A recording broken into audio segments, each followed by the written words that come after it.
on, guys? We're back in Forza Motorsport 6, and this time we're gonna take out another car from the Forza Motorsport 6 Logitech car pack, and this time we're gonna take out the 1967 Volvo 123GT, also known as the Volvo Amazon.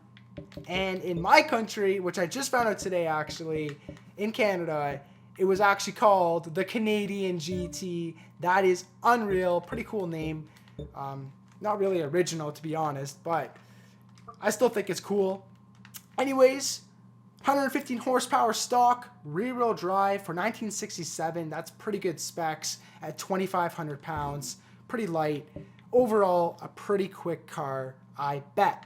Now, let's get right into the upgrading. Now, I want to make this a sleeper car, so we're going to change the engine. It needs more power. Now, everyone on YouTube has been using the RB26 twin-turbo GTR R34 engine, and who wouldn't? Why I'm not? I would, but everyone else has been just using this engine, so I'm feeling it. I'm feeling like using the 3.2 liter inline 6 naturally aspirated S54 BMW E46 M3 engine. That is what we're going to use. Stock 333 horsepower. I think, honestly, that's a perfect amount of power for what it is, stock. So I'm not even going to change. I'm not even going to upgrade any engine parts because that is more than enough for how heavy this car is going to be. I mean, right now it weighs 2,400 pounds. You wait. We're going to bring it down to 2,000. And at 333 horsepower, that is a perfect matchup. Let's leave the roll cage out of it. 2,000 pounds. Okay, you know what? We'll put a street chassis reinforcement. I think that is good. 2,100. All right, you know what? We'll put the sport one on. I think the sport's reasonable. We may upgrade the air intake if we have some spare room, but I want to make this a C-class build. Top of the C-class. That would be sweet if we could. Hopefully. And nope, that's not going to happen because apparently when we put on good tires, we'll put race tires on actually. We'll do a top of the B then, since it's not going to let us do top of the C. Ooh, 215s on the rear. 225s. Okay, we'll put 205s on the front. This is rear-wheel drive, so we want to have the priorities on the rear. We'll keep it 235. And we'll upgrade our rim. I know which one I already want. I love these rims. They're chrome. They look amazing. And that is what we're going to be putting on. Now, tire size. This is a classic, remember, the rims, so I don't want to go crazy, and I'm going to leave them on 17s. 15s are just a little bit too small for my taste. I feel like 17s for this classic looks perfect. Now, aero and appearance. I feel like we want to make this a sleeper car, right? So right now, this looks hella sleeper-ish, but I kind of want to add a twist. I want to make this just a little bit different, and I feel... wow.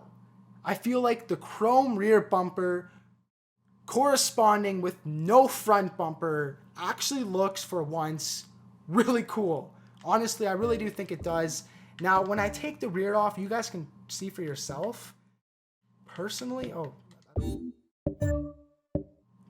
I don't think it looks as good with the rear gone. That exhaust just looks kind of just sticking out there. It looks kind of stupid. Leaving the bumper kind of hides it a little bit and really makes it look like a sleeper build with a nice little aggressive touch to the front. That's kind of passive. You know, it's kind of like, it's got this passive look to it. Like, you know, there's probably something under that hood, but it's so passive. Like, you don't really see the intercooler. There actually isn't really there isn't an intercooler. Remember, this is a naturally aspirated 3.2 liter inline 6 S54 engine. This is hella sleeper. Honestly, it is. I am very proud of this car right now, and we might have enough room. Yes, we can put a sport intake and maybe upgrade the flywheel. No, so close. That would have been nice if we could have. You know what? I'm thinking of actually, how about we just remove the intake and see what we can do with the flywheel. Perfect. B600 right to the top at 2,100 pounds. This is sweet. I'm loving this, man. I love the way this car looks. Now, this is a sleeper build, right? Don't get me wrong. I definitely do want to paint this car. But I think this red that it has, this is the stock red from the manufacturer, and I think it looks the best. I think it does. If it was me, if I wasn't making this a sleeper build, I probably would leave it red, you know, kind of tone the brightness down a bit and add a nice tint of purple, dark purple with, you know, kind of a dark red. I think that would look sweet. But that's just a dead giveaway automatically. You know, when you see a car with a nice special paint job on it, it's not a sleeper. It definitely isn't. And I feel like the way it sits right now is perfect. Stock paint on it. It's hiding a lot of shit. The only thing it's showing is its shoes. That's the only thing it might be giving away. But even the shoes it's wearing, they're not too flashy. They're on 17 inches. I think they're set up perfect. Now let's choose a nice track. I'm thinking the Bugatti circuit. I'm really liking this track recently, and I think I just passed it there. Oh, wrong one. There it is. Bugatti circuit, perfect. I want to make this 2 laps though. Why is it in the rain? I don't want the rain. This is crazy if we do this in the rain. This car's rear wheel drive. I would rather not. You know what I mean? Let's just not. There we go. Game options, make this 2 laps because it is quite a big track. Above average, good enough for me. I like how they updated their game, by the way, guys. So now we start at the back of the pack whenever we do these races, where before, remember I was telling you guys how I didn't like how we'd start in first. Now we're actually in last, so it gives us, you know, a drive to try and come in first. There's like a meaning of these races now. So that's why also my setting difficulty is a bit lower, because starting in 24th place with 2 laps to get the first is quite the challenge for me. But anyways, this car is about to show itself. Whoo! Like, that looks nice, don't get me wrong, but I think in the shade, when it looks like a little bit more dark, I think it looks a little bit nicer. Well, I guess I was wrong about one thing. Microsoft or Turn 10 did not update their game. It turns out that if you're the top of the class, you're going to start out in first. I think you guys actually told that to me, and I didn't realize till now. And it's like, wow, this kind of sucks. I'm a little bit disappointed, because I honestly thought they listened, and I honestly thought they that they updated their game and made that option available. Holy, this car is sweet. I feel like this car has the perfect amount of power for how much it weighs.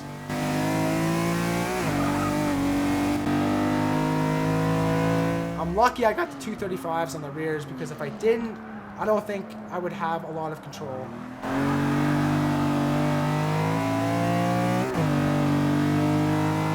I just love the sound of this engine. I know the RB26 sounds amazing. The RB26 in general is an amazing engine. I mean, it's my favorite car, so I mean, obviously, I'm going to say that.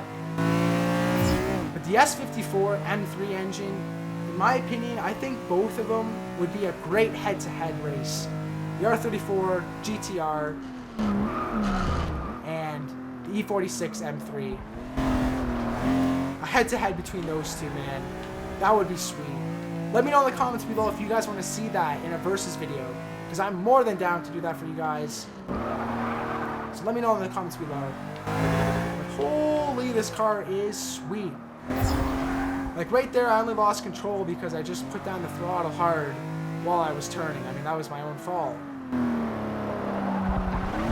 But if you're easy on the throttle, okay, right here, it's a little bit difficult, but still, I mean, I didn't lose that much control. And if you're easy on the throttle, it's a very, very easy car to handle. insane fast, super fast, and a lot of people wouldn't think it.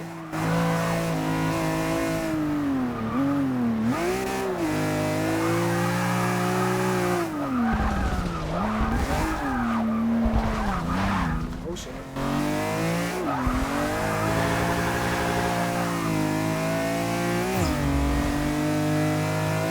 This is sweet, man. This is sweet. Just the sound of the engine, man. Like, oh. I just have to, man. Just so we can hear that rev. And the beautiful thing about it is it's naturally aspirated too. Like, can't get any better than that. Inline 6, naturally aspirated. That German growl, that... I find like all the German cars have that same engine sound to it. Like it has that, it's got like an in-between, you know what I mean? It's an in-between sound of like a deep V8 growl to a, like it sounds like it's deep, but it's not at the same time. I can't even explain myself. But just in general, the sound of this engine, man, is just impeccable. And holy crap, what am I doing? I'm way off the road. But we are coming near the end of this. I want you guys to let me know in the comments below if you guys want to see a versus video between the R34 Skyline and the BMW E46 M3. Let me know in the comments below also what you guys think of this sleeper build, and if or would you do anything different. Let me know what you would. I know most of you guys are going to say you would have put the RB26 engine, but everyone did that. I want it to be, you know, just a little bit different. Just a little bit different. I hope you guys enjoyed this video. Like I said, let me know in the comments below if you guys want to see that versus between the Skyline and the M3. And let me know what you guys think of this sleeper build. I will talk to you guys in the next one. Please subscribe if you haven't already.